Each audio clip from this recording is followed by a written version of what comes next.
मतदार फक्त मतदार राजा म्हणण्यापुरताच राहिलेला आहे. म्हणजे हा कसला कायदा, हा कसला शेतकऱ्यांच्या भोवती न्याय? निर्यात धोरण तर कपडे बदलल्यासारखं बदलायचं चालू आहे. त्यांना काय घेणं त्यांना ह्यांचं काळजाचं दगडावणे. त्यांना फक्त पाहिजे काय सत्ता, सत्यातनं पैसा, पैशातनं सत्ता. अहो शेतकऱ्याला पायाखाली मुंगी दाबले का दाबते. कसला खासदार आहे ते आम्हाला माहिती नाही. ती काम दादाच आहे आणि नाव त्यांचं करायला लागले त्यांनी. सगळं गोलमाल आहे. त्यांनी जर दगडाला जर म्हणलं मतदान करा तर आम्ही दगडाला मतदान करा.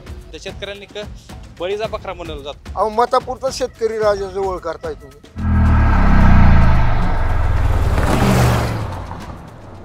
पोस्ट ग्रॅज्युएट डिग्री कोर्सच्या माध्यमातून परिपूर्ण राजकीय नेतृत्व घडवणारं आणि प्राध्यापक राहुल कराड यांच्या संकल्पनेतून साकारलेलं भारतातील पहिलं institute MIT school of government presents जागर लोकशाहीचा. नमस्कार, मी दीपक दराडे.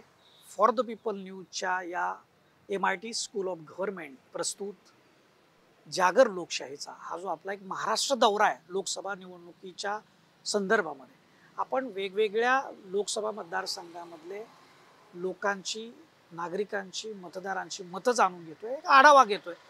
या लोकसभा मतदारसंघामध्ये नेमके काय प्रश्न आहे, काय ॲडव्हान्टेज आहे, हे सगळं समजून घेण्याचा प्रयत्न आहे. म्हणजे मतदान तुम्ही कुणाला करणार असं ज्यावेळेस विचारायचं तर ते म्हणजे व्यक्ती स्वातंत्र्य जे आहे, गुप्त मतदान पद्धती तीच उघड केल्यासारखं होतं. त्यामुळे आम्ही तो प्रश्न या ठिकाणी टाळतोय. परंतु लोकांनी या राष्ट्रीय पातळीवरची जी आपली निवडणूक आहे, या निवडणुकीच्या संदर्भात त्यांची भूमिका, त्यांची मतं, त्यांची ज्या मागण्या आहेत काय आहेत नेमक्या, त्या आपण त्यांच्याकडून समजून घेऊयात. या ठिकाणी माझ्याबरोबर काही मंडळी आहेत, त्यांच्याकडून आपण जाणून घेऊया. माढा लोकसभा मतदारसंघ म्हणजे हा या लोकसभा मतदारसंघामध्ये 6 विधानसभा आहेत. मानखटाव आहे, फलटण आहे, माढा आहे, माळशिरस आहे, करमाळा आहे, सांगोला आहे.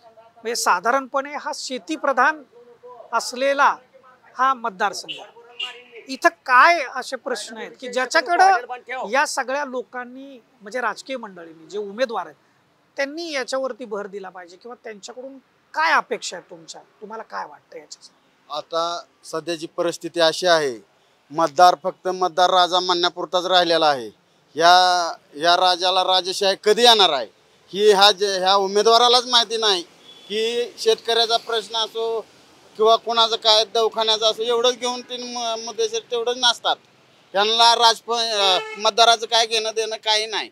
पण देणं घेणं तेच मी विचारतोय, काय नेमकं देणं घेणं असलं पाहिजे, इथला काय काय मुद्दा आहे की तो त्यांनी लक्षात घेतला पाहिजे. शेतकऱ्याचा हमी भाव असू द्या, शेतकऱ्यासाठी पाण्याची व्यवस्था असू द्या, किंवा शेतकऱ्याचा अचानक काय झालं, रानामध्ये काय झालं, त्याचा विमा सकाट त्या ह्याला करता आला नाही. यांना ह्याच्या जी योजना आहे त्या विमा योजना ज्या आहेत त्या पूर्णपणे राबवल्या जात नाहीत, अजिबात नाही. ही शासन एवढं हे आहे म्हणजे ही निभार ढक, मी रानटी भाषेत बोलतो, निभार ढक आहे. ह्यांना काय घेणं त्यांना, ह्यांचं काळजाचं दगडावणे. सैन्य आणि क्रीडा क्षेत्रात करिअर करायचे? नेताजी सुभाषचंद्र बोस सैनिकी निवासी शाळा पुणे. ॲडमिशनसाठी संपर्क 960 781 1662. निभार ढक शासन असं म्हणतात, तुमचं काय मत आहे, काय म्हणजे मुद्दा सांगा मला. म्हणजे टीका टिप्पणी होत असते, विरोधाला विरोध होत असतो, परंतु कुठले मुद्दे होत असते? बरोबर आहे एकदम. हे माढा मतदारसंघ हा दुष्काळी पट्टा आहे आणि दुष्काळी पट्टा असल्यामुळे इथं अजून पाण्याची सिंचनाची सोय झालेली नाही. दुसरी गोष्ट, या माढा मतदारसंघात MIDC नसल्यामुळं तरुणांना रोजगार मिळत नाही. आणि दुसरी महत्त्वाची गोष्ट, इथं जे कारभार आहे सगळा माढा मतदारसंघात सामान्य माणसासाठी कोण नाही. जे भले मोठे झालेले मोठेच होते ते, आणि गोरगरीब जनतेचा प्रश्न तसाच आहे निवडा अजून आजपर्यंत आहे. तर ह्या माढा मतदारसंघात जो खासदार होणारा माणूस सुशिक्षित आणि लोकांच्या हितात असावं. एकदा सामान्य माणसांनी मतदान केलं की ते पुढच्या 5 वर्षातच येतो. कसं काय मतदान इकडं जातो तिकडं जातो, या असला कारभार आहे. सामान्य जनतेचा इथं काही विकास झालेला नाही. बरोबर. यांचं म्हणणं असे काही यांची जी मतं आहेत, मतदार राजा आहे परंतु तो राजेपणच विसरला आहे. दुसरी गोष्ट, माढा लोकसभा मतदारसंघ जो आहे तो दुष्काळ प्रवण आहे, शेतीप्रधान आहे. काय वाटतं की इथं कुठली इंडस्ट्री आली तर इथं विकासाचा समतोल साधता येईल, काय वाटतं? या माढा लोकसभा मतदारसंघात जे गेली 70 वर्ष झालं की तेच प्रश्न, तेच शेतकरी, तेच मतदार परंतु या माढा लोकसभेतील कोणताही प्रश्न जे मोदी सरकार असेल केंद्रातील या सरकारने की शेतकऱ्यांना GST सारखं या ठिकाणी शेतकऱ्याच्या माती मारून शेतकऱ्यावरती मोठं पाप केले की जेणेकरून आम्ही जर 1 लाख रुपयाचं मटेरियल घेतलं तर त्यातून 18% म्हणजे आमचे 18,000 रुपये वसूल केले जातात आणि शेतकऱ्याला वार्षिक 6,000 रुपये दिले जातात. म्हणजे हा कसला कायदा, हा कसला शेतकऱ्यांच्या भोवती न्याय? असे अनेक प्रश्न शेतकऱ्यांसारखे. हमीभावाचा कायदा या मोदी सरकारने गेल्या 10 वर्षापूर्वी सत्तेत येण्या अगोदर मी शेतकऱ्यांना हमीभावासारखा कायदा लागू करू असे आश्वासन दिले. आज गेले 10 वर्ष झालं, आता 3री टर्म आहे मोदींची की मतदारासमोर जाता येते, परंतु हमीभावाचा कायदा बोलत नाहीत. आरक्षणासारखे महत्त्वाचे प्रश्न आहेत या माढा लोकसभा मतदारसंघात. मराठा समाज असेल, धनगर समाज असेल, या समाजाला फक्त घोंगडं काठी टाकली जाते आणि गाजर दाखवलं जातं. नंतर ते 5 वर्ष सत्तेत येतात, परत तेच प्रश्न, तेच सगळ्या गोष्टी. आमचा माळशिरस तालुका उदाहरणार्थ धरून चाललं. MIDC सारखा आत्तापर्यंत MIDC नाही, इथले सुशिक्षित बेरोजगार पुणे मुंबई या ठिकाणी कामाला जातात की जेणेकरून इतकी हालत या मतदार राजाची आहे की जेणेकरून हे सरकार असेल, हे उमेदवार असतील, गटारी रस्ता एवढ्याच गेली 70 वर्ष झालं रस्ता, गटार, पाणी याच्यामध्येच आपण उभागलो. कधी आपला विकास होणार का नाही? म्हणजे या सगळ्या मुद्द्याकडे लक्ष दिलं पाहिजे. म्हणजे इथं शेतीशी निगडीत इंडस्ट्री इथं असली पाहिजे. बाबा आहेत माझ्यासोबत, काय म्हणता, काय करता तुम्ही? काय नाही, आम्ही हे शेतकरी वर्ग आहे. शेतकरी वर्गाला काय वेळेत युरिया खतं मिळत नाही, त्याच्यावर GST लावलेला जातो. शेतकऱ्यांना काय कळत नाही, शेतकऱ्याला एक माहीत नसतं दर काय, गुजर दुकानदार फार नुकसान होतंय. आणि ह्या इथं जी मुलं शाळेला, कॉलेज अमुक तमुक आहे त्यासाठी मुलांना गरीब जे आहेत त्यांना काहीतरी बाबा फीची ह्याचे सवलती मिळावेत.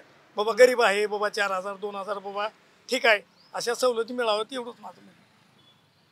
तुम्हाला काय वाटतं? तुम्ही तरुण आहात, तरुणांचं प्रतिनिधित्व करताय. म्हणजे रोजगाराचा विषय असू शकतो, शिक्षणाचा विषय असू शकतो, किंवा इथल्या MIDCच्या संदर्भातला विषय असू शकतो, शेतीशी निगडीत प्रोसेसिंग इंडस्ट्रीचा विषय असू शकतो. माढा लोकसभा म्हटलं की शेती लक्षात येते आणि दुष्काळी पट्टा लक्षात येतो. काय तुम्ही सांगा? आतापर्यंत आपल्या देशाला कृषीप्रधान हा देश म्हणून संबोधला जातो, पण कृषीप्रधान नावालाच आहे. ह्याच्यात काय झालेलं आहे, प्रत्येकजण आता हे प्रस्थापिताविरोध विस्थापाची लढाई कायम चाललेली असते. इथं आता कृषी प्रक्रिया उद्योग, डाळिंब असेल, सांगोल्यात डाळिंब आहे, द्राक्ष आहे, आणखी बरेच आहेत. याच्या प्रक्रिया करणारे उद्योग पाहिजे, पण इथं काही नाही. फक्त रस्ता, गटारी कुठं काय असेल असं सर्व त्याचप्रमाणे शेतकऱ्याचा FRPचा प्रश्न आहे. गेल्या सरकारनं, महाविकास आघाडीनं तो 3 टप्प्यात FRP देण्याचं हे केलंय. शेतकऱ्या प्रत्येक वेळी मानगोटी बसवलं जाते, शेतकऱ्यांनी बळीचा बकरा बनवलं जातं. आणखीन आयात निर्यात धोरण तर कपडे बदलल्यासारखं बदलायचं चालू आहे. का तर आता कांदा शेतकऱ्याचा आलाय, कांदा आलाय तर लगेच 40% त्याला ही लावले आहे. प्रत्येक वेळी शेतकऱ्याच्या बोकांडे आयात निर्यात धोरण लांब पल्ल्याच पाहिजे, 10, 15, 20 वर्षाच पाहिजे, त्यावेळी सक्सेस होते. पण ह्यांचं काय देणं घेणं आहे. पुन्हा आता ज्वेलरी दागिन्यावर 3% GST आहे, हिऱ्यावर 1.5% आहे. आणि आता हे 8 ते 10 वर्षात जवळजवळ 8 ते 10 लाख शेतकऱ्यांनी आत्महत्या केली आहे. ह्याच्याकडे यांचा प्रश्न नाही, ह्यांना फक्त काय देणं घेणं नाही. ह्यांना फक्त पाहिजे काय, सत्ता, सत्यातनं पैसा, पैशातनं सत्ता, दुसरं काय नाही. सर्वसामान्य प्रश्न तेच आहेत. फक्त निकट दिशाभूल करण्याचं काम चालू आहे आणि सर्वसामान्य माती बळकावायचं. फक्त काय म्हणणार, एक जण म्हणणार काय देश खतरे में, एक म्हणतोय हिंदू खतरे में, एक म्हणतोय मुसलमान खतरे. यांना एवढी सर्वसामान्य प्रत्येक प्रस्थापित पक्षाला एवढं सांगणं आहे की ज्यावेळी शेतकरी वाचेल त्यावेळी तुम्ही वाचणार नाही, तर तुम्ही काय नोटा पैसा आहे तर म्हणून ती काय दळून खाणार नाही. बरोबर. म्हणजे सगळे जे प्रश्न आहेत माढा लोकसभा मतदारसंघामध्ये हे शेतीशी निगडीत प्रश्न आहेत. परंतु मला तुम्हाला विचारायचं आहे सगळ्यांना की याच्यावर उपाय काय? कारण तुमचा प्रतिनिधी जो आहे, जो खासदार आहे, जो होणारा खासदार आहे, हा तुमचे प्रश्न मांडणारा असला पाहिजे. त्याच्यामुळे तुम्ही काय केलं पाहिजे? एकच आपल्याकडं अस्त्र आहे, ते वापरलं पाहिजे. ते कुठलं आहे? ते अस्त्र म्हणजे उद्या मतदान करताना अगदी बरोबर. सामान्यातला गरीब जरी असला उमेदवार, अपेक्षा असू द्या, तो खरंच चारित्र्यवान आहे का, तो दिल्ली संसदेमध्ये प्रश्न सोडवल का, त्याच्यासाठी त्या मतदार लोकांनी त्याला बटन मारावं. बरोबर. म्हणजे योग्य उमेदवार निवडला पाहिजे आणि त्यासाठी मतदान केलं पाहिजे. तुम्हाला काय? ज्या ठिकाणी ज्यावेळेस आमचा मतदानाची वेळ आहे 7 मे आमच्या माढा लोकसभा मतदारसंघातील, त्या दिवशी सुशिक्षित जो उमेदवार जो निवडून जाईल आणि शेतकऱ्याच्या प्रश्नावरती आवाज उठवेल, जेणेकरून निवडून दिल्यानंतर 5 वर्षांनीच नंतर मतं मागायला येईल असा उमेदवाराला या माढा मतदारसंघातील सर्व शेतकरी शेतमजूर यांना मी आपल्या चॅनलच्या माध्यमातून विनंती करतो की अशाच मतदाराला बहुसंख्येने विजय करून आपले प्रश्न सोडवा विनंती. बरोबर, योग्य उमेदवार निवडावा असं तुमचं म्हणणं आहे. माझ्यासोबत आजोबा आहेत, तुमचं काय म्हणणं आहे आजोबा? बरेच उन्हाळे पावसाळे तुम्ही बघितले असतील, म्हणजे काय परिस्थिती आहे पहिल्यापासून? असं म्हणणं आहे की कमीत कमी शेतकऱ्याचा विचार करणारा नेता असावा. अहो शेतकऱ्याला पायाखाली मुंगी दाबल्यागत दाबते ती म्हणल्यावर काय राजकीय काय नेत्यांना करायचे सांगा ना. हा अहो शेतकऱ्याची एवढी हालत कोणाची नाही ना. वरून काय बोलायचं की शेतकरी राजा. अहो मतापुरता शेतकरी राजा जवळ करताय तुम्ही, परत काहीच नाही. जसं सांगली, कोल्हापूर, मिरज ह्या भागात जशी मेडिकल कॉलेज, तशी ही सोलापूर जिल्ह्यात माळशिरस तालुका माढा मतदारसंघातील ह्या परिसरात मेडिकल कॉलेज हो, म्हणजे गरीबगुरीबाला मुलांना सगळ्याची सोय होईल एवढंच आमचं म्हणणं आहे. आता कसं झालंय, गेल्या बारीनं जे नियमित कर्ज भरणारे शेतकरी होते त्यांना 50,000चं अनुदान देतो म्हणलं, मी कधी गाजर दाखवण्याचं काम चालू आहे. आता दुधाचा दर 37 रुपयेवर गेलते. आता जवळ 8 ते 10 महिने झाले शेतकऱ्याचा खिसा कापलाय 10 रुपयानं, आणि हे अनुदान म्हणून 5 रुपयानं देण्याचं जाहीर केले. पण ते 2 महिन्यासाठी शेतकऱ्याला जवळ पिळून खाण्याची परिस्थिती आलेली आहे. कुठल्याच प्रश्नावर शेतकऱ्याचा अंदाज आहे ना, बोलायलाच तयार नाहीत. आता शेतकऱ्याचं पशुखाद्य, पशुखाद्यावर नियंत्रण नाही, यांच्या कंपन्यांवर नियंत्रण, फक्त शेतकऱ्याला दाबलं जातं एवढंच.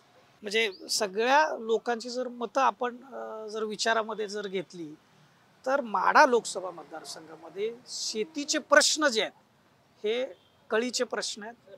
या निवडणुकीतले महत्त्वाचे मुद्दे आणि या संदर्भामध्ये हे लोक आवाहन करतात की जो कोणी उमेदवार आपल्या प्रश्नांवरती संसदेमध्ये देशामध्ये आवाज उठवेल, काम करेल, त्यालाच मतदान करायचं ते म्हणतात. आणि मतदान 100% करा असं देखील ते आवाहन करतात. तरच खऱ्या अर्थानं जागर लोकशाहीचं होईल असं तुम्हाला वाटतं, बरोबर आहे? आपण मंडईच्या परिसरामध्ये इथं, आणि इथं काही नागरिक आहेत माझ्यासोबत, आणि त्यांची काय भूमिका आहे, माढा लोकसभा मतदारसंघ म्हटलं की काय प्रश्न समोर येतात आणि काय प्रश्न आहेत, आणि त्या प्रश्नांकडं कसं लक्ष दिलं पाहिजे, गेलं पाहिजे, या संदर्भात त्यांच्याकडून जाणू. दादा कसे आहात, काय चाललंय सध्या, काय परिस्थिती आहे? काय परिस्थिती आहे आता, गेल्या 5 वर्षात खासदार निवडून गेलेल्या परत इकडे तोंड बी धरून नाही त्याला. कसला खासदार आहे ते आम्हाला माहिती नाही अजून. हे 4-5 जवळचे आमदार घेऊन फिरतोय, त्याच्या मागे जनता पाहिजे ना. पण नेमके इथले प्रश्न काय, मुद्दे काय? माढा लोकसभा म्हटलं की आपल्याला शेती आठवते, इथले द्राक्ष आठवतात, इथलं ऊस आठवतो, इथलं दुष्काळग्रस्त भागही आठवतो. म्हणजे हे सगळं माढा लोकसभा मतदारसंघाचं वैशिष्ट्य आहेत या 6 तालुक्याचे. तुम्हाला काय वाटतं की कुठले मुद्दे आहेत की ज्या मुद्द्यावर खऱ्या अर्थानं ही निवडणूक व्हायला पाहिजे? काय निवडणूक व्हायला का आता, आमदार निधी आम्हाला, खासदार निधी यायला पाहिजे ना आम्हाला. ते काय झालेलं नाही आपल्या निधी इकडं. सगळं गोलमाल आहे भाजपचं, नुसतं आश्वासन आहे ते. तसं मोहिते पाटलांनी आपल्या इथं म्हणजे ह्या सोलापूर जिल्ह्यात विकास केलेला आहे मोहिते पाटलांनी. आणि आता 1 म्हणजे तुतारेच, मोहिते पाटलाशिवाय पर्याय नाही. कुठले विषय महत्वाचे वाटतात? विषय म्हणजे त्यांनी सगळीच कामं केलेत ना. कारखाना आणले तर तुम्हाला सांगतो, लोकांना बेरोजगार दिलेत, म्हणजे कामं दिले ती, शाळा आहेत त्या, संस्था आहेत त्या. स्त्रीकरण दादाचं हे आहे ती संकल्पना आहे. पण हे म्हणते, हे काय म्हणते, खामचं खातर काय म्हणते ती की मी आणले संकल्पना. पण मुळात ही संकल्पना विजयसिंग मोहिते पाटलांना 70 वर्ष म्हणजे त्यांनी सगळं प्रस्ताव करून त्यांनी मंजूर आणलेली संकल्पना आहे. कुठली कृष्ण भीमा स्त्रीकरण संकल्पना ही विजयसिंग मोहिते पाटलांनी पाठपुरावा करून आजपर्यंत सगळं काम त्यांनी केले. तुमचं काय म्हणणं? तुम्ही काहीतरी बोलत होता दादा. त्यांचं काय मुद्दा सांगितलं जर काय नाहीच ना, त्यांनी काही कामच केलं तर कुठलं म्हणून सांगायचं. एक केलं. पण इथं शेतीच्या संदर्भात काय व्हायला पाहिजे, आरोग्याच्या संदर्भात काय व्हायला पाहिजे, शिक्षणाच्या संदर्भात काय व्हायला पाहिजे? शिक्षणाच्या संदर्भात इथं बोलायसारखं काय नाही. मोहिते पाटलांनी सगळी सोय दिलेली आहे आम्हाला, त्यांनी काही केलेलंच नाही. मोहिते पाटलांनी आम्हाला सगळी सोय केलेली आहे. आणि त्यांनी जे सांगितले कृष्ण भीमा जी योजना आहे ती काम दादाचं आहे, आणि नाव त्यांचं करायला लागले त्यांनी, असं केलेलं आहे त्यांनी. आणि दादा मुलं निवडून आले, निंबाळकर, सातपुते कोणामुळे आले, त्यांच्यामुळे निवडून आले ते. आता त्यांनी निवडून येऊन दाव द्या. दादांनी 1,16,000 लीड दिलं त्या टायमाला. आता त्यांना फक्त 20,000 निवडून येऊ द्या. तुमचं काय म्हणजे कुठल्या प्रश्नावर इथं काय इथं सगळी दादांनी सोय केलेली आहे. डाळिंब निर्यात आहे, मार्केट यार्ड भलं मोठं आहे. तिथून सगळं ऊसाचे 4 कारखाने आहेत, 4-5 कारखाने आहेत इथं तालुक्यात. हे सगळं दादांच्या कृपेमुळे आहे, विजयदादांच्या कृपेमुळे. सर 1980 पासून विजयदादा मंत्री आहेत आणि त्यांनी अकलूजचा इतका विकास केलेला आहे की त्यांनी जर दगडाला जर म्हणलं मतदान करा तर आम्ही दगडाला मतदान करा. इथले नागरिकांच्या भावना तुम्ही लक्षात घेत असाल, म्हणजे जो विकास झालेला आहे त्यालाही समर्थन ते देत आहेत आणि ज्या मुद्दे या ठिकाणी दिसतात त्या संदर्भातही ते मुद्दे प्रकर्षाने मांडतात. भाजी मंडईमध्ये आपण बरेचसे विक्रेते आहेत, काही ग्राहक आहेत, या ठिकाणी सामान्य नागरिक आहेत, सगळ्यांशी आपण बोलूयात. दादा काय परिस्थिती, कशी मंडईची परिस्थिती? मंडईची परिस्थिती चांगली आहे, व्यवस्थित आहे. आता जरा उन्हाळा आहे, माल कमी वगैरे येतात, पण चांगलं आहे जरा आता व्यवस्थित चालू. सध्या निवडणुकीचा हा सगळा प्रचार शिगेला पोहोचलेला आहे माढा लोकसभा मतदारसंघामध्ये, काय परिस्थिती वाटते? ऑनली धैर्यशील मोहिते पाटील 2 लाख लीड मतांनी येणार, 100%, 101% गुलाल धैर्यशील मोहिते पाटलांचा. काय कुठले मुद्दे वाटतात की ज्या मुद्द्यामुळे माढा लोकसभा मतदारसंघामधली निवडणूक ही लक्षवेधी ठरू शकते? कुठले मुद्दे आहेत? म्हणजे इथं जसं शेतीचा विषय असू शकतो, आरोग्याचा विषय असू शकतो, शिक्षणाचा विषय असू, उद्योगाचा विषय असू शकतो. ती त्यांना तिकीट दिलं नाही भाजपतर्फे, धैर्यशील मोहिते पाटील 100% येणार, काय विषय नाही. मला तो मुद्दा समजला, पण इथं रोजगार, बेरोजगारी किंवा शेतीचा प्रश्न, पाण्याचा प्रश्न, असे कुठले प्रश्न आहेत इथं प्रश्न आहेत आणि ते सोडवण्यासाठीच धैर्यशील मोहिते पाटलांना आपल्याला संसदेत पाठवायचे दिल्लीला. हे या सगळ्या प्रश्नांवरती जे रामबाण उपाय ते म्हणतात पाठवायचं दिल्लीला, ते धैर्यशील मोहितेंना पाठवायचं म्हणून. काय तुमचं काय म्हणणं?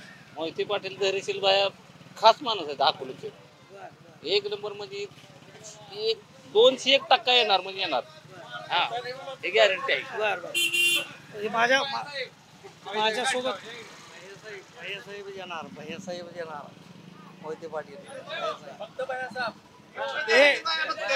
काय म्हणतात? नमस्कार, फक्त भैयासाहेब खूप चांगल्या रीतीने काम आहे त्यांचं. भैयासाहेब कोणाचे फक्त धैर्यशील भैया, दुसरं कोण येत नाही. काय कुठले मुद्दे वाटतात की माढा लोकसभा मतदारसंघामध्ये कुठले मुद्दे आहेत की त्या मुद्द्यावरती निवडणूक ही गाजू शकते? रणजित दादा आमच्याकडे अजून आलाच नाही. रणजित सिंह नाईक निंबाळकर अजून इकडे फिरायला बी नाही अकोल्यामध्ये. ऑनली फक्त बायासाहेब आहे इथं. मोहिते पाटील कट्टर समर्थक आम्ही. हे सगळे मोहिते पाटील समर्थक आहेत. माझ्या सोबत आणखी काही एक ताई आहेत इथं भाजी विक्रेत्या, त्यांच्याकडूनही आपण जाणून घेऊया त्यांचं काय मत आहे. काय म्हणताय, कशी निवडणूक? निवडणूक 1 नंबर चालू आहे भैयासाहेबांची. सगळ्या म्हणजे अकलूजमध्ये जर तुम्ही फिरत असाल, अकलूजमध्ये तुम्हाला एकच नाव या ठिकाणी त्याची चर्चा आहे, ते म्हणजे मोहिते पाटलांची चर्चा. त्यांनी केलेलं आजपर्यंतचं काम आहे आणि त्यामुळं हे नाव आपल्याला या ठिकाणी आहे प्रकर्षानं समोर येताना दिसतंय.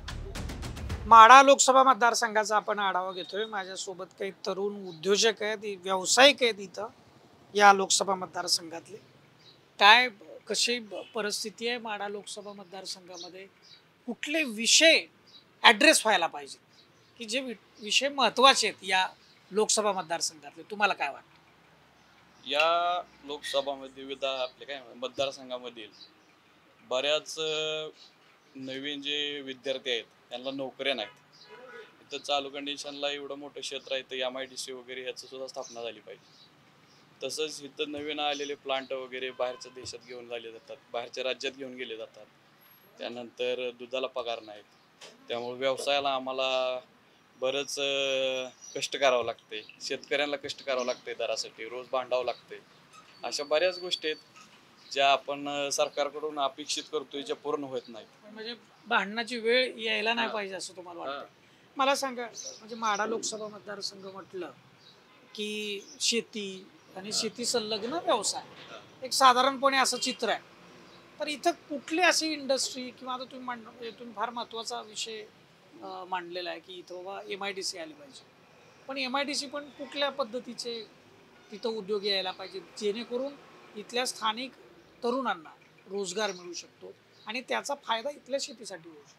ह्या ठिकाणी आता कसं आहे, चालू कंडिशनला ॲग्रिकल्चर भाग जास्त आहे, ऊसाचं प्रमाण इथं जास्त आहे, केळीचं प्रमाण जास्त आहे, दुधाचं प्रमाण जास्त आहे. ह्या गोष्टींना संलग्न धरून अशा बऱ्याच कुठल्याही कंपन्या असू शकतात, फूड्समध्ये असू शकतात, नवीन शुगर इंडस्ट्रीज असू शकतात, ह्यांची वाढ झाली पाहिजे. इथला आता ऊस आपली लोक घालवायला जातात फलटण तालुक्यात वगैरे, बाहेर खूप लांब जातात ऊस घेऊन. ते इथलं इथं गेलं तर इथलं व्यवसायाला पण लोक लागतील, कामाला जातील आणि त्यांचा इथल्या इथं आम्हाला त्याचा फायदा पण होईल. तसेच इथं जरा जास्त कॉम्पिटिशनमध्ये कारखाने वगैरे वाढल्यावर ऊसाला दर वाढेल. पुन्हा जास्त प्रमाणात बाहेरचे प्लांट जर आले इथं दुधाचे वगैरे तर दुधालाही दर वाढेल. इथं कसं 4च प्लांट आहेत, तेवढ्याच दूध जाणार आणि तेवढ्याने ठरवूनच दर द्यायचे. जर कॉम्पिटिशनच ठेवलं नाही म्हणजे तुम्ही दुधाच्या विषयी बोलताय आणि तुमचा जो हा व्यवसाय हा जनावरांच्या जे औषधं लागतात किंवा त्यांचं जे काही खाद्य आहे ते त्या संदर्भातलं आहे. मग तुम्ही जास्त दुधाविषयी जास्त बोलताना दिसताय जनावरांविषयी. चालू कंडिशनला काय परिस्थिती आहे जनावर चालू कंडिशनला असं आहे की हा भाग जो आहे सगळा इथून पलीकडचा ड्राय भाग, 80% ते 90% लोक फक्त इथले दुधाच्या व्यवसायावर संलग्न आहेत सगळे. जर तोच व्यवसाय त्यांचा तोट्यात येत असेल तर त्यांना भविष्यात पुन्हा वाटचालच करता येत नाही. माणसाने आता चालू कंडिशनला 20-25 लाख कर्ज काढून गोठं वगैरे बांधलेत. मग दुधाला दर वाढलं 40 रुपये 45 रुपये म्हणून त्यांना पुढची भविष्य दिसायला लागली चांगली दुधाची. आणि आता चालू कंडिशनला अचानक 25-26 रुपयावर दर आला.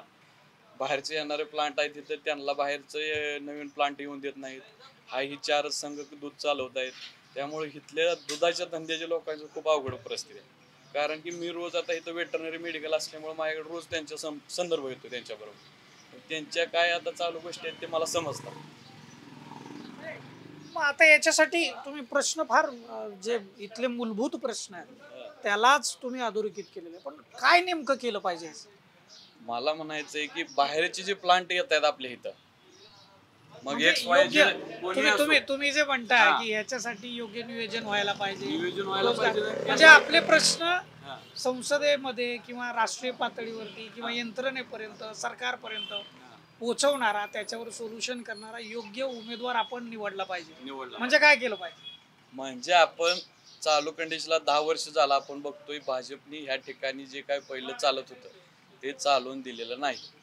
आमचं मत आता फक्त तुतारीकडे राहिलेलं आहे. जर त्यांनी ह्यात काय जर बदल केला तर इथली जनता त्यांच्या पाठीमागे कायम राहील.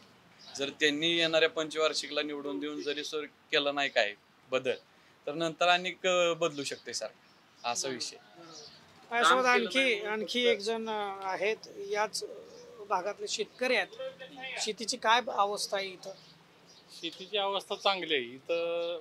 या मतदारसंघामध्ये सर्वच तालुक्यामध्ये शेतीचा हा प्रमुख व्यवसाय आहे आणि शेती करत असताना तुम्ही अवस्था चांगली म्हणताय, यांनी आता सांगितलं अवस्था खराब आहे. अवस्था शेती करणारी लोक चांगली आहेत, कष्ट करणारी लोक आहेत या मतदारसंघामध्ये. पण शेतीच्या माध्यमातून जे मिळणारं उत्पन्न आहे ते तुटपुंज आहे आणि शेतकऱ्याला पाहिजे तेवढा भाव मिळत नाही. सध्या जनावरांचा व्यवसायाने सांगितलं ते व्यवसायामध्ये पूर्णपणे सध्या तोट्यामध्ये आहे. कारण एप्रिल महिन्यामध्ये पाठीमागच्या वर्षी 38 रुपये दुधाला भाव होता 1 लिटरला. आज तोच भाव 27 रुपयावर आला आहे. 26 रुपये होता, कालपासून 1 रुपया फक्त वाढ केलेली आहे.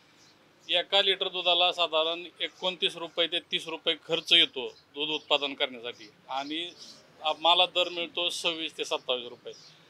त्यामधून जनावरांचा खर्च भागवून कुटुंबाचा खर्च कसा भागवायचा हा प्रश्न सगळ्यात महत्त्वाचा शेतकऱ्यांसमोर आहे.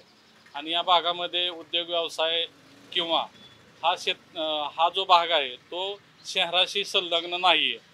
तर या मतदारसंघामधील लोकांचं नाळ शहराला कशी जोडली जाईल आणि तो इथली लोक म्हणजे इथं शेतीपूरक उद्योगधंदा वाढीला जर लागला तर इथल्या शेतीला चांगले दिवस येतील असं तुमचं म्हणजे. कारण आणि दुसरा प्रश्न म्हणजे आमच्या भागामध्ये इंग्रजाच्या काळापासून रेल्वेचं ॲक्वरेशन झालं होतं, म्हणजे जमीन मोजणी. फक्त ते प्रश्न तसेच राहिलेले. 70 वर्ष झालं लोक वाट बघतात. जर रेल्वेचा प्रश्न जर सुटला ना तर येथील तरुण शहरामध्ये सुद्धा आपला शेतीचा माल सहजपणे पोच करतील आणि त्यांना योग्य प्रकारे भाव मिळेल अशी लोकांची भावना आहे. म्हणून रेल्वेचा सुद्धा प्रश्न लवकरात लवकर मिटावा अशी लोकांची अपेक्षा आहे.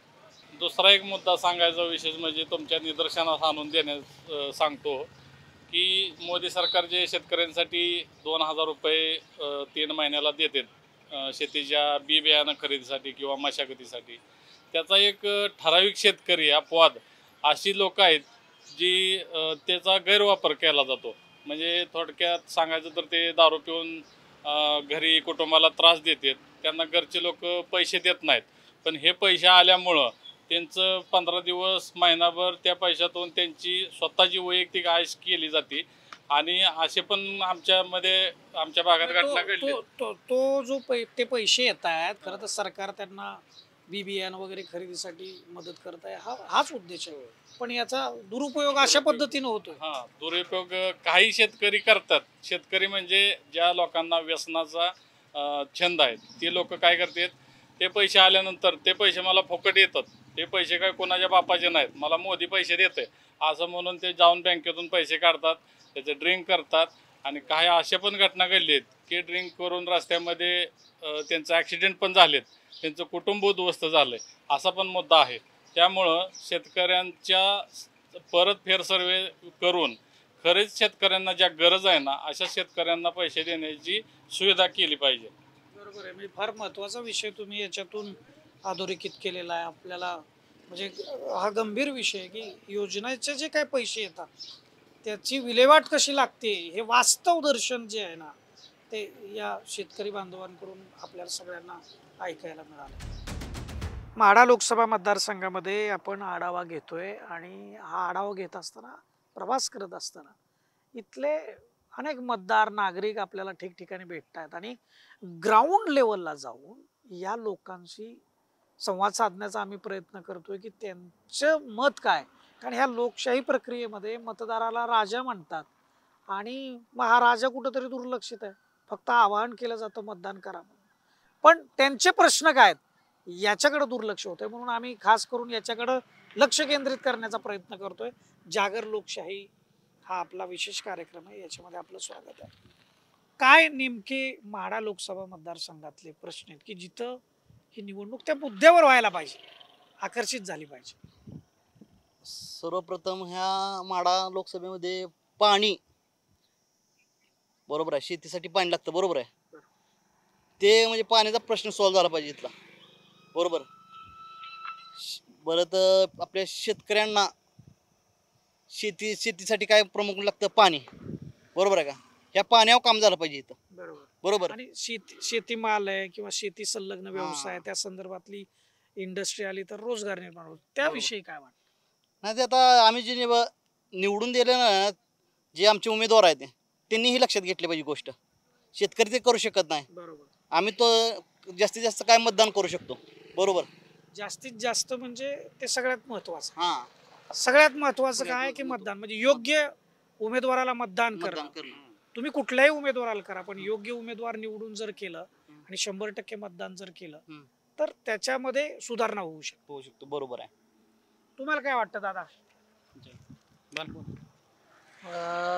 तालुक्यात MIDC सारखं एखादा मोठा प्रकल्प आला पाहिजे, कंपनी उभा राहिलेत पाहिजेत, जेणेकरून युवा विद्यार्थ्यांना किंवा रोजगार भेटला पाहिजे समजा.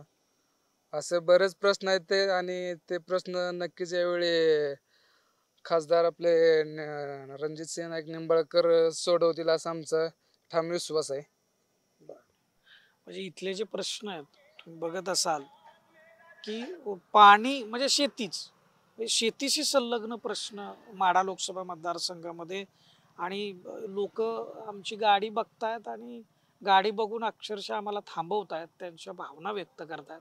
तुम्ही बघत असाल आम्ही आता रस्त्यावर आहे, दुपारच्या 12 वाजलेले आहेत आणि ही मंडळी अक्षरशः म्हणजे पाठीमागून आली आणि आम्हाला बोलायचं आहे तुमच्याशी म्हणून आम्हाला थांबवलं आणि त्यांच्याही भावना आम्ही जाणून घेतलेल्या आहेत. आता पाणी, रोजगार, शिक्षण आणि या संदर्भामध्येच माढा लोकसभामध्ये प्रकर्षानं जे प्रश्न दिसत आहेत ते हे आहेत आणि हे प्रश्न सुटावेत म्हणून त्यांची अपेक्षा आहे. आणि हे सोडवण्यासाठी योग्य उमेदवाराची निवड करण्यासाठी लोकांनी मतदान केलं पाहिजे. मतदान तुम्ही कुणालाही करा, तुमचा जो योग्य उमेदवार वाटेल त्याला करा, परंतु मतदान तुम्ही नक्की केलं पाहिजे. माढा लोकसभा मतदारसंघातल्या नागरिकांच्या मतदारांच्या ज्या भूमिका आहेत, त्यांची जी मतं आहेत ती जाणून घेण्याचा आपला प्रयत्न सुरू आहे. आणि आता सध्या आपल्या सोबत काही तरुण आहेत, एक आजोबा आहेत, यांच्याकडून आपण जाणून घेऊ की नेमके या ठिकाणी कोणते प्रश्न हे सगळ्यात महत्त्वाचे आहेत. तर आता माढा लोकसभा मतदारसंघ म्हटलं की शेती ही पहिल्यांदा डोळ्यासमोर येते, दुष्काळी पट्टा समोर येतो, काही बागायती पण पट्टा, परंतु शेती संलग्न जे व्यवसाय आहेत त्याला पूरक असं इन्फ्रास्ट्रक्चर इथं होत नाही किंवा उद्योग होत नाही. त्याच्यामुळं शेतीला चांगले दिवस येत नाहीत, हमीभाव मिळत नाही, असं एकूण आमच्या म्हणजे आम्ही जो काय आढावा घेतोय त्याच्यामध्ये. पण तुम्हाला इथं काय नेमकं प्राधान्यानं सांगावंसं वाटतं? आता गेली 55 वर्ष हा तालुका दुष्काळग्रस्तच आहे. म्हणजे पाण्या वाचून रखडलेत कामं, भरपूर कामं राहिलेली आहेत पाण्याचे. जे नद्या जोडो प्रकल्प झाला पाहिजे सांगोला तालुक्यात आपल्या. परत त्यानंतर टेंबू म्हैसाची जी योजना आहे ती पूर्ण झाली पाहिजे. परत इकडे आमचं चिंचोली तलाव आहे, परत 4 नंबर 5 नंबर फाट्यात ह्या मार्फत पाणी येऊन जेणेकरून शेतकऱ्यांचं कल्याण होईल, त्या हिशोबाने आता येणाऱ्या खासदारांनी काम केलं पाहिजे. शेतीशी जोडून जर आणखी कुठला विषय असेल तर तो कुठला महत्त्वाचा? म्हणजे शिक्षण आहे, आरोग्य, म्हणजे इथं एक चांगलं दर्जेदार आरोग्य सुविधा देणारं हॉस्पिटल निर्माण व्हावं. कारण कोरोना काळात आपण बघितलं काय परिस्थिती होती. पण आपण म्हणजे ज्यावेळेस तहान लागेल त्याच वेळी विहीर खोदण्याचा प्रयत्न करतो. तुम्हाला काय वाटतं, हे कुठले आणखी मुद्दे आहेत? शेती पाणी हा तर विषय आहेच, तर त्याच्या सोबतीला कुठल्या विषयावरती लक्ष दिलं पाहिजे? तसं आता आम्हाला पंढरपूर पण जवळ आहे, म्हणजे दवाखाने वगैरे आहेत, सोलापूरला आहेत, तसं म्हणजे गरज भासत नाही दवाखान्याची. पण मुद्दा फक्त पाण्याचा आहे. सांगोला तालुक्याला सध्या गरज आहे पाण्याची. आता आमचं डाळिंब परदेशी जातं, इतकं चांगलं डाळिंब आहे. पण आता काय झाले, दुष्काळामुळं आता कोरोनापासून दुष्काळच झालाय, डाळिंब सगळं पीक गेलंय. सध्या शेतकरी म्हणजे पाण्या वाचून हलनतीन झाले. आता तुम्ही हे छोटा व्यवसाय करताय, किराणा दुकान आहे तुमचं, जर दिवस चांगले नसतील तर व्यवसायावरती पण परिणाम होत असेल. डाळिंब व्यापारी पण भरपूर होते ना इथं सांगोल्यात आमच्या, कारण की बाहेरून बरेच व्यापारी यायचे डाळिंब खरेदीला सांगोल्यात. झारखंड म्हणा, MP UP बाहेर जातं आमच्या इथून डाळिंब. त्याच्यामुळं आता व्यापारी नसल्यामुळं परिणाम भरपूर झालेला आहे तालुक्याला. माझ्यासोबत आणखी एक तरुण आहेत आणि आजोबा आहेत माझ्यासोबत. आजोबा, काय सगळी परिस्थिती आहे इथं सध्या? सध्याची परिस्थिती, माजी खासदार रणजित लिंबाळकर यांनी या तालुक्यामध्ये पाणी जे म्हणतात ते पाणी आणलं, पण हे पाणी आणण्यामागं या विधानसभेचे 55 वर्ष आमदार असणारे भाई गणपतराव देशमुख यांनी यांच्यासाठी भरपूर झगडा केलेला आहे. त्यामुळं आज जे पाणी दिसतंय त्यामध्ये त्यांची पुण्य फार मोठी आहे. म्हणजे राजकारण विरहित तुम्ही बोलताय, म्हणजे मुद्दा विकासाचा व्हायला पाहिजे. आणि तसं बघायला गेलं तर आता या वेळेला रणजित सिंह लिंबाळकरांच्या विरोधामध्ये मोहिते घराण्यामधले धैर्यशील मोहिते पाटील या आता उमेदवारी त्यांची आहे. त्यामुळं रणजित लिंबाळकरांना गेल्या वेळेस जेवढं सोयीस्कर गेलं त्या मानानं यावेळेला त्यांना ती अडचण आहे. बरोबर, म्हणजे अटीतटीची लढाई होईल. अटीतटीची लढाई नक्कीच होणार आहे, कारण मोहिते घराण्यानं या तालुक्यासाठी भरपूर योगदान यापूर्वी दिलेलं आहे. त्यामुळं हे माढा लोकसभा लक्षवेधी ठरेल. लक्षवेधी तर निश्चित ठरेल. आणि विशेष या ठिकाणी गेली 55 वर्ष सत्तारूढ असणारा शेकाप, आज असणारे शेकापमधले नेते बाबासाहेब देशमुख, अनिकेत देशमुख हे या आघाडीच्या मागं आहेत. त्यांनी स्वतःचे अर्ज माघार काढून घेतले आणि आघाडीला पाठिंबा दिला. त्यामुळं मोहिते पाटलाला ही जमिनीची बाजू आहे, अधिक म्हणजे ह्या सांगोला तालुक्यातून लीड देण्याची परिस्थिती आहे. माढा लोकसभा मतदारसंघातल्या नागरिकांची मतं जाणून घेत असताना मला एक रिक्षा चालक भेटलेले. त्यांच्याच रिक्षामध्ये आपण बसलेलो आहे. त्यांच्याकडून जाणून घेऊ. त्यांच्यासोबत त्यांचे एक मित्र पण आहेत. तर ह्या दोघांबरोबर आपण जरा चर्चा करूयात की नेमक्या माढा लोकसभा मतदारसंघामध्ये काय प्रश्न आहेत आणि कुठले कळीचे मुद्दे आहेत. राजकारण होत असतं, निवडणूक दर 5 वर्षांनी येत असते, पण प्रश्न तिथंच राहतात. तेच प्रश्न पुन्हा नव्यानं विचारण्याची वेळ येते. अशी सगळी परिस्थिती आहे. तुम्ही काय सांगाल? माढा मतदार लोकसंघामध्ये मी सांगतो, आबासाहेबांनी काम केलेलं की आम्ही त्यांचं आता काय सांगायचं म्हणजे म्हणलं तर तुम्हाला सांगतो की रणजित नाई निंबाळकर त्यांना जे आम्ही प्रोत्साहन द्यायचं की त्यांनी कामं नाही ती केली की आली नाही इथं. त्याचं एक बोर्ड घ्यायला जावं मला सांगून तुमच्या ग्रामीण भागात लावा, सांगोल्यात लावा बॅनर त्यांचा. मला एक मला असं की लाईट पोल उभा केला त्याचा बॅनर जावा नाही. मला सांगा की इथं पण प्रश्न काय आहेत नेमके, म्हणजे इथं कळीचे प्रश्न काय आहेत? शेतीप्रधान सांगोला तालुका आहे, इथं डाळिंब उत्पादन मोठं, सगळ्यात म्हणजे अगदी परदेशात निर्यात होती. उत्पादन मोठं आहे. आज ते सगळे समस्याग्रस्त झालेले आहेत. आम्हाला एकच म्हणणं आहे की आबासाहेबांनी कॅनल ही सगळं ही केलेलं आहे, फक्त चावी ओपन चालू केलेली आहे इथं पाण्याची. त्यामुळे ही बापूच्या नावाखाली सगळी पाणी पाणी पाणी करायला येते. काय आबासाहेबांनी सगळे केलेले गणित आहे. गणपत आपण तुम्ही सांगा तुमचं काय मत आहे या सगळ्या? आपलं काही मत नाही, सांगते ना ही गोष्ट. तुम्ही काय, तुम्हाला कुठलीच समस्या दिसत नाही, कुठलाच प्रश्न दिसत नाही, म्हणजे आपण मतदार राजा म्हणतो लोकशाही. आलाय रस्त्यानं तुम्हाला काय खड्डे ही रस्ते दिसलं का? तुम्हाला हे वस्तू वाटलं का? काय सांगवलं काय की बापू शहाजी बापूने काय केलंय म्हणून की शहाजी बापू त्यांच्या मागे गेलेत. शहाजी बापूने निवडायला पाहिजे होते की बाबा आपल्यासाठी विकासासाठी काम आपलं कुठलं आहे. हा त्यांनी रस्ते आणलेत, मान्य आहे आम्हाला. बीजेपीने रस्ते केलेत. रोजगाराची काय परिस्थिती आहे बरं आता? म्हणजे सगळेजण रोजगारासाठी पुणे मुंबईकडे जातात, इथं सांगोल्यामध्ये काय परिस्थिती? सांगोल्यामध्ये काय परिस्थिती आहे हो? ही काय असं कामाला जायचं हे आता ही म्हणजे हीच रोजगारच हो. यांनी आता आम्हाला कामाला लावायचं असं करायचं. तुम्ही रिक्षा चालवताय, दिवसाचे किती पैसे मिळतात? आम्हाला किती हो 200 300 400 500 रुपये मिळतात. तेवढं झालं आमची हाजरीच पडते. पेट्रोल बघून पहिल्यापेक्षा चांगले दिवस आहेत का? नाही नाही, सगळं महागाई झालेलं आहे. कुटुंब चालवायला पुरेसे पैसे पडत नाही. ते कसं होतं माहिती का तुम्हाला सांगू, आता हे 200 रुपये पेट्रोल टाकायचं आणि 300 धंदा व्हायचा. काय फायदा पडायचा आमचा? 100 रुपये मिळायचे फक्त आम्हाला. तुम्ही बघत असाल व्यावसायिक आहेत, काही दुकानदार आहेत, काही नागरिक आहेत, ते मनापासून बोलतात. त्यांच्या मनामध्ये त्यांच्या या भागातले प्रश्न जे आहेत ते अगदी पोटतिडकीनं मांडताना आपल्याला दिसत आहेत. माझ्यासोबत इथं आणखी एक आपले सांगोला शहरातले आहेत. काय तुमचं नाव? सरगर. काय करता तुम्ही? व्यापार. कशाचा व्यापार? फळं, आंब, चिक्कू. कसे दिवस आहेत आता व्यापाराला? आहे ना, बरं आहे, बरं चाललंय. कमी जादा बरं आहे. सध्या निवडणुकीचं वातावरण सुरू आहे, लोकसभा निवडणूक सुरू आहे. बर, कुठले प्रश्न तुम्हाला महत्वाचे वाटतात ह्या निवडणुकीमध्ये? आपल्याला एकच प्रश्न आहे की मोहिते पाटील निवडून येते.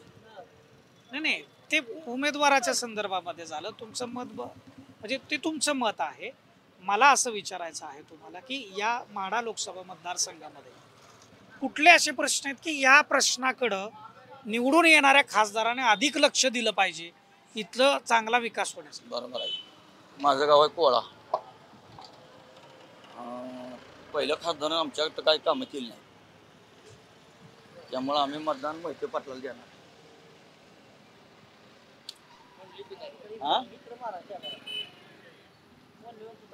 बरोबर आहे. दुसरे एक सहकारी तिथं तुमचं काय म्हणणं? काय सध्या परिस्थिती आहे? नाही, सध्या परिस्थिती खूप हालाकीची आहे. महागाई एवढी वाढली आहे. तुम्ही आता पेट्रोल 107कडे नेले, त्यातला 42 रुपये तुम्ही टॅक्स देताय. स्वच्छता असू द्या, क्लिनिंगचा असू द्या, सर्व्हिस चार्ज असू द्या, बाकीचा रोड टॅक्स असू द्या, सगळेजण तुम्ही देताय. 42 रुपये आम्ही लिटर पाठी मग तुम्हाला टॅक्स देतो. पण तुम्ही कामं करत नाही आहेत. ते राम सातपुते तर म्हणतात की ते न म्हणले धर्मामानेंना. अहो धर्मामाने मी माळशिरस तालुक्यातला आहे. मी इथं राहतो, इथं वास्तव्य करतो. सांगोला तालुका हा पहिल्यापासून शांततेचा तालुका आहे. आणि त्या तालुक्यामध्ये आसपास विटा, मायनी, खानापूर, पंढरपूर, मंगळवेढा, सोलापूर इथून लोक इथं राहतात. आणि माढा मतदारसंघ हा कधीच BJPसाठी मागच्या वेळी सुटला. लोकांची होती हवा होती, चला जाऊ द्या, नवीन चेहरा आलाय, मिशा खाली आहेत, चला जाऊ द्या, दिलं. आम्ही सुद्धा मतदान केलं. पण आता नाही करणार. आणि मुळात पवार साहेबांना सोडून जाणारे हे तोडोफोडोचे सरकार, जेवढे अजित पवार असतील किंवा बाकीचे सगळेजण असतील, हे आरामात पडणार आहेत. सगळेजण पडणार आहेत. लोक इथली तोडफोडीचे जे राजकारण आहे त्याला सुद्धा म्हणजे केंद्रस्थानी घेत आहेत. ते सुद्धा त्यांना आवडलेलं दिसत नाही, अशी ही सगळी परिस्थिती आपण बघतो. MIT स्कूल ऑफ गव्हर्नमेंट प्रस्तुत जागर लोकशाहीचा या आपल्या फॉर द पीपल न्यूजच्या महाराष्ट्र दौऱ्यामध्ये आज आपण म्हाडा लोकसभा मतदारसंघामध्ये आपण फिरलो, इथल्या नागरिकांशी बोललो, मतदारांशी बोललो आणि एक प्रकारे आढावा घेतला की या इथल्या लोकांचे प्रश्न काय, त्यांची मागणी काय, त्यांच्या अपेक्षा काय. म्हणजे आपण मतदार हा राजा म्हणतो लोकशाही व्यवस्थेमध्ये, परंतु या राजाच्या नेमक्या अपेक्षा काय आहेत या कुठंतरी दुर्लक्षित होतात. आणि म्हणून सध्या लोकसभा निवडणुकीच्या काळामध्ये नेमकं त्याच्यावरती लक्ष जावं, ते अधोरेखित व्हावं म्हणून आमचा एक हा अल्पसा प्रयत्न आहे. आणि त्याच अनुषंगानं आम्ही हा महाराष्ट्रातला दौरा करतोय. आजच्या या माढा लोकसभा मतदारसंघामधल्या आढाव्याच्या दरम्यान, या दौऱ्याच्या दरम्यान जे लोकांशी आम्ही बोललो, प्रामुख्यानं या लोकसभा मतदारसंघामध्ये शेतीचा प्रश्न महत्त्वाचा दिसतोय, पाण्याचा प्रश्न महत्त्वाचा दिसतोय. म्हणजे कृष्णा भीमा स्थिरीकरण जी योजना आहे पाण्याची, नदी जोड प्रकल्प, याविषयी लोक आग्रहानं बोलतायत, अपेक्षेनं येणाऱ्या खासदाराकडे बघतायत. त्याचवेळी शेतीपूरक उद्योग या माढा लोकसभा मतदारसंघामध्ये मोठ्या प्रमाणात व्हायला पाहिजेत असं त्यांचं म्हणणं आहे. कारण शेतीमध्ये निघणारं जे उत्पादन आहे, पीक आहे, किंवा दुग्ध व्यवसाय या मतदारसंघामध्ये मोठ्या प्रमाणात आहे, त्याच्यावरती लक्ष केंद्रित करायला पाहिजे सरकारने, अशी त्यांची अपेक्षा आहे. म्हणजे पाण्याच्या बाटलीला जास्त दर मिळतो आणि दुधाला प्रति लिटर कमी दर मिळतो, अशी ही सगळी भावना व्यक्त होताना दिसते. त्याचवेळी जर या गोष्टी झाल्या तर आपोआपच रोजगाराचा प्रश्न या ठिकाणचा मिटू शकेल असं त्यांचं म्हणणं आहे. साधारणपणे एक 20 लाख 19 लाख असा मतदारसंख्या असलेला हा माढा लोकसभा मतदारसंघ आहे. आणि या ठिकाणं नुकतंच म्हणजे 2 प्रमुख उमेदवार आहेत या ठिकाणी, त्यांच्यामध्येच तुल्यबळ लढत होताना आपल्याला बघायला मिळते. एक म्हणजे भाजपचे उमेदवार आहेत रणजितसिंह नाईक निंबाळकर, आणि दुसरे राष्ट्रवादी काँग्रेस शरदचंद्र पवार पक्षाचे धैर्यशील मोहिते पाटील. आयत्या वेळेला धैर्यशील मोहिते पाटील हे भाजपनं तिकीट नाकारल्यामुळं जनतेच्या आग्रहाखातर या निवडणुकीमध्ये उभा राहिलेले दिसलात. आणि राष्ट्रवादी काँग्रेस शरदचंद्र पवार पक्षानं त्यांना उमेदवारी दिली आहे. आणि त्यांना उमेदवारी देताना शरद पवार यांनी मास्टर स्ट्रोक मारल्याची चर्चा देखील महाराष्ट्रामध्ये झाली. कारण या म्हाडा लोकसभा मतदारसंघामध्ये धैर्यशील मोहिते पाटील म्हणजे मोहिते पाटील घराणं जे आहे हे सोलापूर जिल्ह्यातलं महत्त्वाचं राजकीय घराणं मानलं जातं. त्यांचा प्रभाव हा केवळ म्हाड्यापुरता मर्यादित नाही, तर तो सोलापूर लोकसभा मतदारसंघावरती सुद्धा होतो, तसाच तो बारामती लोकसभा मतदारसंघावरती होतो. अशा अनुषंगाने या 3 लोकसभा मतदारसंघामध्ये तो प्रभाव दिसून येतो. आणि लोकांबरोबर बोलताना सुद्धा या गोष्टी आपल्याला जाणवल्या. असं हे सगळं चित्र एकूण या लोकसभा मतदारसंघामध्ये येणाऱ्या 4 जूनला नेमकं काय होणार आहे, कसा निकाल लागणार आहे हे आपल्या सर्वांना कळणार आहे. तोपर्यंत तुम्ही आमच्या फॉर द पीपल न्यूज चॅनलला कनेक्ट राहा. फेसबुक, यूट्यूब, इंस्टाग्रामवरती आम्हाला फॉलो करा, सबस्क्राईब करा, लाईक करा. पुन्हा भेटूया नवीन मतदारसंघामध्ये, नवीन मतदारसंघाचा आढाव्यासोबत. कॅमेरामन रोहित वनकट्टेसह मी Deepak Darade, for the people news, Madha Lok Sabha मतदारसंघ.